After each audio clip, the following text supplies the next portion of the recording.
Today we are cooking up another St. Patty's themed meal. Chef John Slattery from Four Main Street Resturant is here to show us how to cook an Irish stew. Thank you for being here with us. Thank you for having me. I need to look at the Great. camera more. So, how do we start? So we're gonna make a traditional Irish stew, except that in real tradition they would use lamb, and we're gonna use beef today. So we're gonna make a nice beef stew. We're gonna start simply.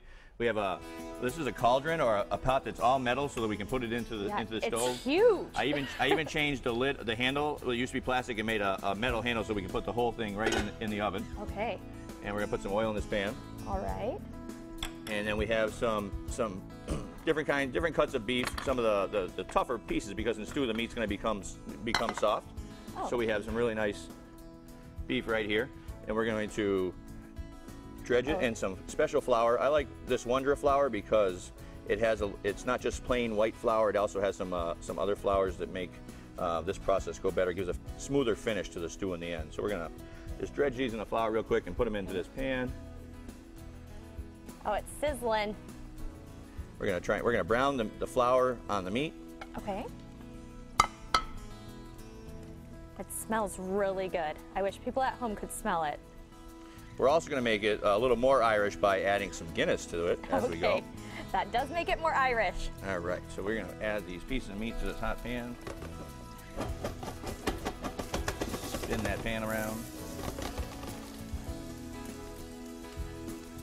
Okay, and in they go. And you said that you use the flour to give it a smoother finish? Well, the flour is going to thicken the stew in the end. I use the Wondra because it is a little bit, it's a specially processed flour that'll give a smoother finish. Right, so you just put those in. Yeah. Wait for them to brown. Those are browning over there. And then the vegetables traditionally in a stew like this are potatoes, carrots, onions, rutabaga or turnip, parsnips if you had some. Any of those root vegetables were very, very popular with the Irish. Okay. We're gonna move this browning stuff around a little bit. And you wait for the meat to brown before you throw the veggies in there with it. Well, as soon as the meat is brown, which is just gonna be another minute, we're gonna. Okay. Oh, it does it fast. The pan is nice and hot. Well, that helps. And then we're gonna add the beer next. Now the meat has got some good brown to it. We're gonna add the beer. Making it more Irish. Oh, smoky. And then we're gonna use something called a Bouquet Garni. This way, we're gonna put. This sounds fancy, but it's really not. I was gonna say, what is that? We've got rosemary, parsley, thyme, and fresh bay leaves. Okay. And rather than chopping these all up and mixing them in there where you get woody pieces in your mouth, we're gonna put them in what they call the Bouquet Garni. Take a piece of cheesecloth. Okay, I see it. And make sure it's at least doubled, because if it's just one single layer, it'll be too fine. And we're gonna just take these herbs and wrap them up. Where can you get this cloth? Cheesecloth you can buy in the grocery store. Oh. In small packages. I'm sure you can probably get it in other places like craft store too, because they use it for decorations and whatnot. It's kind of like a gauze stuff. And by tying it together, we can put it into our pot, and then when we're done at the end, we can just take that out. We don't have to find where it all went to. But you still get the flavor from the spices. We're also going to use a little bit of, you could use a single packet of store-bought brown gravy mix or something like that, and we're going to add that in there to add a little more thickening in the end. Okay. And then the vegetables, I peeled the turnip and the carrots, but I left the skin on potatoes because a lot of the health of the potatoes is in the skin, so I always try to leave potatoes healthy in there. We're just going to add those right into the pot. And then we have here's some beef stock I made with beef bouillon and water, and we're just going to add that to the pot. Pour that in.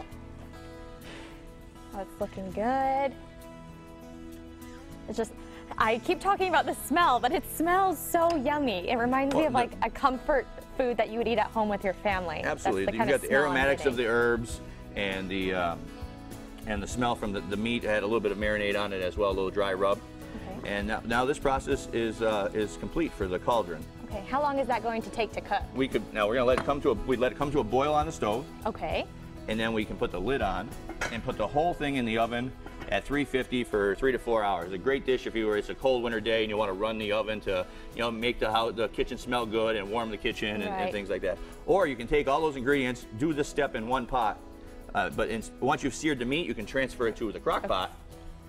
And then in the crock pot, just add all the ingredients, all the liquid, Same thing, leave it on high for an hour, and then you could leave it on low overnight and in the morning, or go away for the day and come back, and you'll have the finished product. And that will still make your house smell good all and day smell and all yummy. night. Absolutely. Okay. So that is, we're just going to take and we're going to put this, now that we're kind of boiling, we're just going to take and put this in the oven. Would you open the oven for me? Oh, right.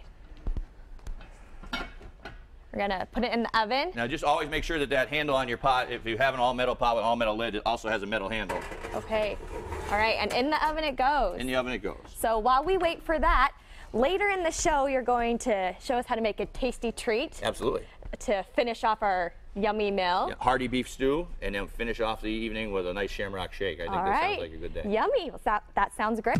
We are back in the kitchen with Chef John Slattery to show us how to make the perfect St. Patty's Day dessert, a shamrock shake. I don't know if we can call it that, but we're not calling it that. Okay, maybe it's not a shamrock shake then. mint chocolate shake of some kind or another. Oh, okay. Let me grab All right. I was going to say, I called it the wrong thing, so we left. We can call it a St. Patrick's Day shake. How's There we that? go. Does St. everybody Patrick's win shake. there? All right, Okay. so in both of these blenders, I have 4 scoops of vanilla ice cream. Okay.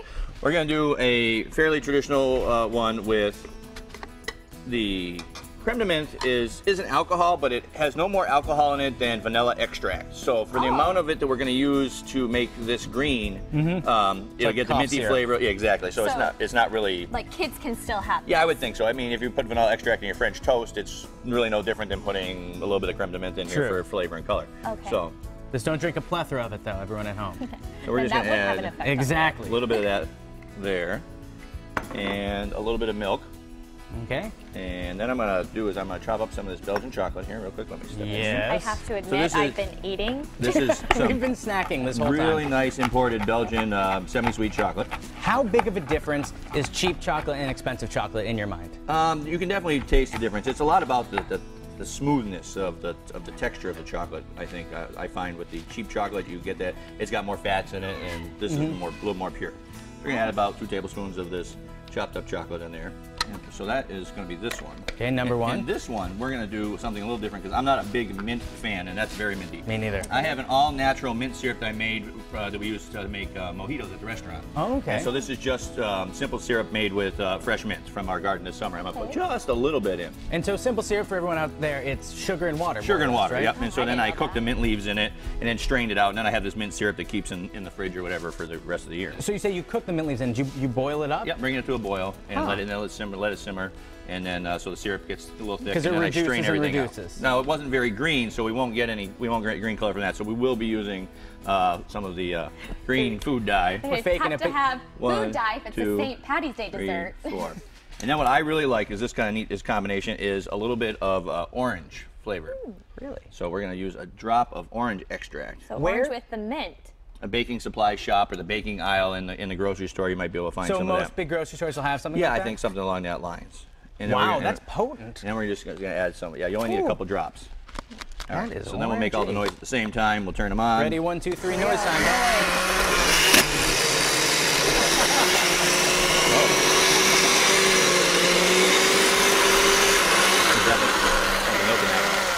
A little milk in this one? This one needs the milk too. We almost lost the lid on that one. Yeah, this one's yours. I've never used that before. All right. Yeah, we can do a little milk. Let's get another loud time. Ready, Here we set, go. go. Oh, wait for you. Yeah, yours is. You're too fast, Seth. There you go. There we go. Oh, we're moving now.